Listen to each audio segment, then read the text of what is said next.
my channel. Gimana kabar kalian hari ini? Pastinya baik-baik aja kan? Nah, di video kali ini aku akan membahas teori dari Seventeen yang berjudul Falling Flower. Jadi banyak banget nih dari karat yang dari kemarin udah request ke aku dan penasaran banget sebenarnya teori apa yang tersembunyi di Falling Flower. Ya, jadi perlu kalian tahu nih bahwa Falling Flower itu merupakan kelanjutan teori dari mereka sebelumnya, yaitu di Unout pertama yang Unchained Melody, Unout kedua yang Fear, dan musik video dari Fear. Apa kaitannya? Kalian akan tahu sebentar lagi. Nah, sebelum kita lanjut ke topik pembahasan, boleh dong aku minta dukungan kepada kalian semua. Karat kan fandom yang baik hati banget nih. Masa sih buat subscribe aja masih pelit? Yuk bantu perkembangan channel aku dengan cara subscribe, like, and comment, serta follow juga Instagramku di @usergame. Thank you so much. Tanpa basa-basi lagi, yuk kita masuk ke topik pembahasan. So, dalam pembahasan teori ini aku akan bagi aja jadi 3 poin. Di poin pertama aku akan ngejelasin dulu nih hubungan antara Unout, Unchained Melody, Unout Fear, dan musik video Fear dengan lagu Falling Flower. Di poin kedua kita akan ngebahas tentang makna lirik lagunya, dan di poin yang terakhir adalah kita akan membahas tentang makna dari musik videonya. Untuk pertama kita akan langsung mulai membahas kaitannya. Apakah kalian udah siap? Mari kita mulai. Jadi yang akan aku jelasin adalah secara garis besarnya aja supaya nggak ngebuang waktu banget. Dan terutama kita akan mulai dari Unout, Unchained Melody. Di Unout, Unchained Melody kita udah dikasih beberapa clue, mulai dari tempat ini, lalu ada rantai, globe, dan juga boneka malaikat. Untuk pertama kita akan mulai dari tempat ini dulu. Jadi tempat ini tuh merupakan tempat yang menjadi awal dan akhir untuk mereka. Tempat tersebut adalah tempat mereka bertemu di saat mereka bahagia, dan tempat tersebut juga akan menjadi akhir untuk mereka, dan mereka juga akan bahagia nantinya, yang mana tempat itu akan berubah dan dihiasi oleh banyak bunga. And next kita ke clue yang kedua, yaitu tentang rantai. Di video ini mereka telah menambahkan tentang Unchained Melody. Unchained, kalau kalian rubah dan terjemahkan ke dalam bahasa Indonesia, itu berarti rantai telah terlepas. Dengan terlepasnya rantai ini, maka mereka nantinya dapat bersatu kembali. Sampai di sini udah paham? Dan kita akan next ke clue yang ketiga, yaitu globe. Jadi globe itu mewakili tentang bumi. Dan di musik video dari Falling Flower kita akan melihat nantinya Decay itu akan dikelilingi oleh banyak bulan. Dari bagian ini udah jelas banget bahwa Decay itu mewakili tentang bumi. Kalau Decay bumi, lalu apa yang dimaksud dengan bulan? Ntar aja deh aku jelasin di bagian Decay ya. Dan kita akan lanjut ke poin yang berikutnya, yaitu tentang boneka malaikat. Jadi boneka ini adalah hal yang akan melambangkan tentang seseorang yang akan menyelamatkan mereka, yaitu nantinya Jun yang bertindak sebagai seorang malaikat dan menyelamatkan teman-temannya sehingga dapat berkumpul kembali bersama. Habis dari Unout, Unchained Melody, kita akan masuk ke Unout yang Fear. Jadi di dalam Unout Fear ada sebuah narasi yang sangat mengerikan banget. Dan aku pun kalau ngedengar narasinya itu kupingku aja masih sakit. Sekarang aja kupingku masih sakit banget. Kalian jangan coba-coba deh untuk ngedengerin narasinya, karena narasinya itu dibuat sangat mengerikan banget dan ngebuat telinga kalian sakit. Sampai sekarang aja aku kayak trauma sih kalau dengar narasinya. Jadi kalau kalian pengen tahu banget, ya udah kita nonton. Mereka bilang sini, dan di saat waktunya tiba,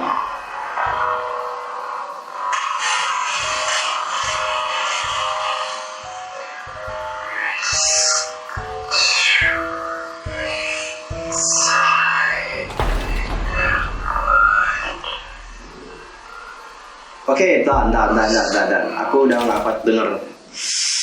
Kupingku masih sakit banget dan masih trauma banget untuk mendengar narasi mereka.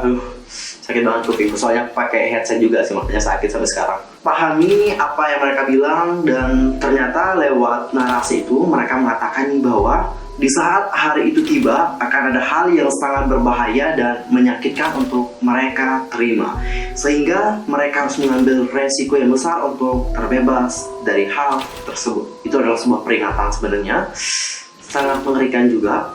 Dan kita akan masuk di musik video dari Fear. Jadi sebelumnya aku juga udah ngebuat teori dari musik video Fear. Kalau kalian penasaran, kalian bisa nontonnya. Linknya udah aku taruh di description. Jadi di sana nih aku udah ngungkapin bahwa mereka itu sebenarnya adalah bunga. Kalian pasti sering mendengar lirik-lirik yang mengatakan tentang poison atau racun. Racun dan bunga itu sebenarnya punya kesamaan. Apa kesamaannya? Yaitu sama-sama berbahaya.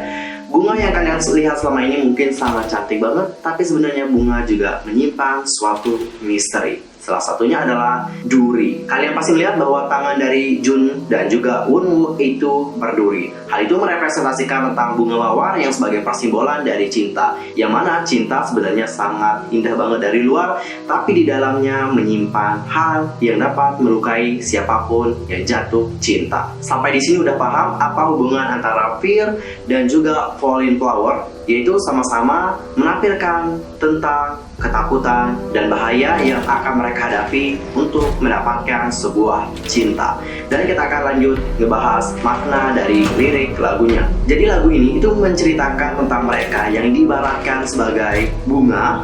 Mereka nantinya akan gugur demi membalas cinta yang telah diberikan oleh Karat selama ini. Namun di saat mereka gugur, mereka akan mendapatkan berbagai rintangan dan juga hal yang dapat membahayakan mereka sendiri dan melukai mereka. Namun mereka tidak punya pilihan lain karena mereka harus membalas cinta kalian dan menerima segala hal yang menyakitkan. Sehingga kalian nantinya akan mendapatkan kehangatan dari cinta yang mereka berikan. Sampai di sini udah paham dengan lirik lagunya. Dan kita akan masuk ke poin yang terakhir, yaitu untuk membedah makna dari musik videonya. Sebelum lebih lanjut nih, kalian harus paham terlebih dahulu bahwa masing-masing member dari Seventeen itu akan terpisah di universe yang berbeda. Tapi nantinya mereka akan dipersatukan kembali kok di universe yang sama. Oke, kita akan next. Nah, di bagian pembukaan nih, mereka itu membentuk sebuah koreografi layaknya bunga. Kemarin ada yang komen nih, Kak, ini bukan bunga deh, kayaknya matahari. Oke deh, mungkin terlihat seperti matahari juga, karena di sana kalian dapat melihat ada sebuah cahaya bulat yang menampilkan tentang warna kuning, dan itu emang terlihat banget seperti matahari. Tapi kalau menurut aku ya, karena judulnya juga Falling Flower dan mereka juga mengatakan bahwa mereka itu adalah bunga, jadi otomatis di sini mereka sebenarnya menampilkan tentang bunga. Bunga apa yang ditampilkan oleh mereka? Yaitu bunga mawar. Kenapa aku dapat menyebutkan mereka menampilkan bunga mawar? Kalian dapat lihat aja bentuknya. Ada bulatan besar, bulatan kecil, dan ada center di tengahnya. Lalu ada hal yang dapat menguatkan apa yang aku bilang tadi, yaitu tentang duri. Bunga apakah yang berduri selain bunga mawar? Dan bunga apakah yang melambangkan tentang cinta selain bunga mawar? Jadi maksud dari koreografi mereka adalah menjelaskan nih bahwa mereka itu sebenarnya terlihat sangat cantik dari luar, tapi sebenarnya mereka punya sesuatu hal yang dapat membahayakan alias misteri yang mungkin menyakitkan untuk diketahui. Selain itu ada hal lain yang harus kalian tahu tentang bunga. Bunga itu selamanya nggak akan mekar, tapi ada kalanya bunga juga akan layu dan gugur. And next kita ke bagian berikutnya, yaitu scene miliknya Dae dan juga Hoshi. Nah, kalian pasti akan melihat bahwa Hoshi akan menari dengan lemasnya, lalu Dae akan memegang tangannya. Makna di bagian mereka ini itu udah tertuang dengan jelas dari lirik yang mereka nyanyikan. Coba deh kalian perhatikan lirik ini. Tidak ada yang mengulurkan tangan ke arah kelopak yang jatuh gugur. Dengan senyum dingin, tampaknya tercampur dengan kesedihan. Dari lirik ini kita udah tahu bahwa tarian yang dibawakan oleh Hoshi dan juga Dae itu sebenarnya menampilkan tentang bunga yang sedang gugur. Namun di saat dia gugur, nggak ada satupun tangan atau orang yang hendak mengambilnya. Inilah kenapa di bagian ini Hoshi akan meletakkan tangannya seperti ini, lalu nantinya Dae akan mengambil tangannya. Tapi pasti banyak ya dari kalian yang punya pikiran yang kotor tentang ini. Hilangin deh. Jadi sebenarnya makna di bagian Dae dan Hoshi tentang kesedihan dikarenakan tidak ada yang peduli di saat mereka sedang gugur. And next kita akan masuk pada bagian Woozi. Nah, kalian pasti akan melihat ada sebuah lukisan, namun bagian dari wajahnya dirusakkan. Hal ini udah jelas banget maknanya bahwa ia sedang menyindir tentang orang zaman sekarang yang lebih menilai mereka melalui visualnya, bukan melalui kerja kerasnya. Kalian pasti melihat bahwa di tangan Woozi itu terdapat banyak cat. Hal ini menggambarkan tentang dirinya yang sebenarnya itu sangat bekerja keras banget. Kalian pasti tahu bagaimana kerja kerasnya seorang Woozi menciptakan lagu dan hal lainnya. Tapi yang dilihat orang bukan kerja kerasnya, melainkan visualnya semata. Di bagian ini ia menghancurkan wajah dari lukisannya. Itu bermakna bahwa mulai sekarang kalian harus melihat Woozi dan mengapresiasi Woozi melalui karya yang dibuat, bukan dari visual. Ingat, kalau kalian emang benar-benar karat sejati. Dan kita akan lanjut ke bagian berikutnya, yaitu bagian escope. Di bagian ini kita akan melihat escope bersama dengan bayangannya. Kalian perhatikan bayangan dari escope itu terlihat berdiri tegak dan kita tidak melihat apapun yang terjadi dengan bayangannya. Namun kalau kalian perhatikan dirinya yang asli terlihat penuh dengan kesedihan. Jadi sudah jelas banget apa makna di bagian escope, yaitu menampilkan tentang dirinya yang dianggap oleh kita nih, dia itu selalu baik-baik aja. Tapi sebenarnya escope di dalam lubuk hatinya yang dalam, dia punya masalah dan punya kesedihan. Dan hal itu tidak pernah kita tahu sama sekali. Dan kita akan masuk bagian berikutnya, yaitu bagian favorit aku. Kalian pasti tahu, yaitu bagiannya DK. Ini menurutku bagian paling terbaik di Fallen Flower setelah bagiannya escope. Sumpah ini bagian terbaik banget. Merinding aku dengar pas DK nyanyi bagian ini. Nah, kalian perhatikan di sini, dia itu dikelilingi oleh bulan. Tadi kan aku udah ngejelasin nih bahwa DK itu ibarat bumi yang dikelilingi oleh bulan.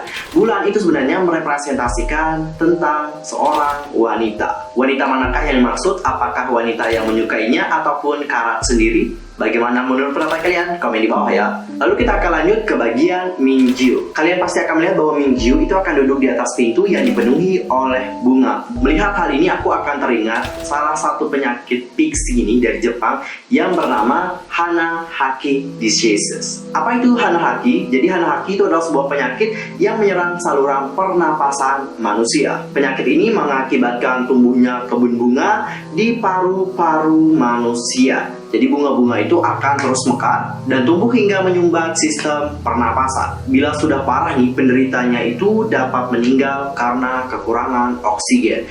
Hanahaki disease itu menceritakan tentang kisah seseorang yang cintanya bertepuk sebelah tangan, di mana mereka yang cintanya nggak terbalas akan mulai batuk berkepanjangan disertai dengan memuntahkan bunga. Yang mana bunga yang dimuntahkan ini adalah bunga yang layu di kebun paru-parunya. Jadi penyakit pixie yang Hanahaki ini itu sebenarnya akan make sense banget dengan teori dari Seventeen yang sebelumnya. Mulai dari yang Fear. Di Fear kalian akan melihat bahwa mereka itu seperti kesulitan bernapas dari koreografinya dan juga apa yang dipakai oleh Vernon. Alat yang dipakai oleh Vernon itu merupakan sebuah alat bantu oksigen. Make sense kan? Dengan penyakit Hanahaki yang menyumbat sistem pernapasan manusia, kalian perlu catat bahwa Hanahaki ini cuma penyakit pixie doang, bukan penyakit yang benar-benar ada, itu bukan, tapi masih pixie. Dan next kita akan ke bagian Vernon. Di sini dia itu akan melihat member lainnya, terutama Jun, melalui LCD. Apa yang dilakukan oleh Vernon itu berarti bahwa dia dapat melihat member yang lain di dimensi yang berbeda. Yang menjadi pertanyaan adalah, mengapa Vernon dapat melihat member-member yang lain? Kalian ingat nggak dengan apa yang aku katakan di teori dari Fear? Dan kalian pasti tahu siapa pencipta dari lagu Fear, yaitu Vernon, Uzi, Escope, dan satu orang lagi nggak tahu namanya. Dan di Fear itu terinspirasi dari ketakutan para member. Inilah sebabnya kenapa Vernon itu dapat melihat member yang lain di dimensi yang berbeda, karena dia tahu apa sebenarnya ketakutan yang dirasakan oleh member-member yang lain. Sampai di sini udah paham? Dan kita akan next. Nantinya si Vernon ini akan menyentuh patung yang berada di depannya. Jadi patung yang ada di bagian ini akan mengingatkanku pada cucu dari Poseidon, yaitu Cerambos. Di teorinya Fear aku udah menjelaskan nih bahwa kumbang rusa yang berada di musik video ini itu adalah metamorfosis dari cucu Poseidon, yaitu Cerambos. Jadi dalam mitologi Yunani, Cerambos itu adalah seorang penyanyi hebat dan lihai dalam memainkan alat musik. Namun dia itu sombong banget dan sering menghina para nimfa. Sehingga inilah dia itu dikutuk menjadi kumbang. Di saat musim salju, ia akan hilang dan terbawa bersama dengan angin-angin musim salju. Hal ini akan sangat make sense banget nih, karena patung itulah yang akan menjadi penghubung antara Vernon dengan member yang lainnya, yaitu Joshua. Joshua dapat kalian lihat, dia itu tengah berada di sebuah tempat yang sangat dingin banget. Hal itu diwakili dari warna dinding yang putih, yang mana warna dinding tersebut itu mewakili dan merepresentasikan tentang salju. Di bagian ini kalian dapat melihat bahwa Joshua itu terlihat seperti orang yang sedang kedinginan, dan butuh kehangatan. And next, kalian pasti melihat bahwa Scope dan juga Dino itu sama-sama menggunakan jas berwarna merah. Bahkan latar dari tempat mereka pun hampir sama banget, yaitu sama-sama menampilkan tentang kegersangan dan juga kekeringan. Mulai dari pasir dan juga tirai-tirai yang berwarna ke kuning, ke merah-merahan. Hal itu menggambarkan tentang karakteristik mereka sebagai seorang rapper yang sangat tegas dan juga pemberani. Dan kita akan next ke bagian Woozi dan juga Seungkwan. Kalau kalian lihat nih, mereka itu tengah menggunakan sebuah alat seperti sebuah kamera yang akan membuatnya dapat melihat ke dimensi yang berbeda. Apa yang terjadi di bagian ini itu menggambarkan tentang Woozi dan juga Seungkwan yang sama-sama dapat melihat dimensinya masing-masing. Untuk pertama kita mulai dari dimensinya Woozi. Jadi dimensi dari Woozi itu menggambarkan tentang ketakutan dan Woozi seperti meminta pertolongan. Sedangkan bagian Seungkwan itu adalah kebalikannya. Bagian darinya menggambarkan tentang kedamaian. Hal itu disimbolkan dari warna biru yang mewakili kedamaian. And next kita akan ke bagian Wunwoo. Kalau kalian lihat bahwa si Wunwoo di sini tengah terikat tangannya, yang mana tali ini sebenarnya akan mengkoneksikannya ke member-member dari Seventeen yang lain, mulai dari The Eight, Hoshi, dan juga Jonghan. Yang mana setiap kali Wunwoo menggerakkan talinya, maka member-member yang lain akan tertarik, dan pada akhirnya dengan tarikan dari Wunwoo inilah mereka dapat menghancurkan dinding-dinding yang menjadi pembatas antara dimensi mereka. Namun mereka belum dapat bersatu karena yang dapat mempersatukan mereka adalah Jun yang bertindak sebagai seorang malaikat. Jun akan jatuh layaknya bunga yang sedang gugur dan akan menghampiri Wunwoo. Tangan dari mereka sama-sama berduri. Hal ini menggambarkan bahwa dengan bahaya dan racun yang sama-sama dimiliki itulah yang dapat membuat mereka bersatu kembali di universe atau dimensi yang sama. Well done guys, kita tadi udah menjelaskan teori dari Seventeen yang Paul Misoje Pamit. Apakah kalian punya pendapat yang sama dengan aku? Komen di bawah ya. I'm so sorry banget kalau ada kesalahan yang tadi sengaja. See you next time di video berikutnya. Goodbye.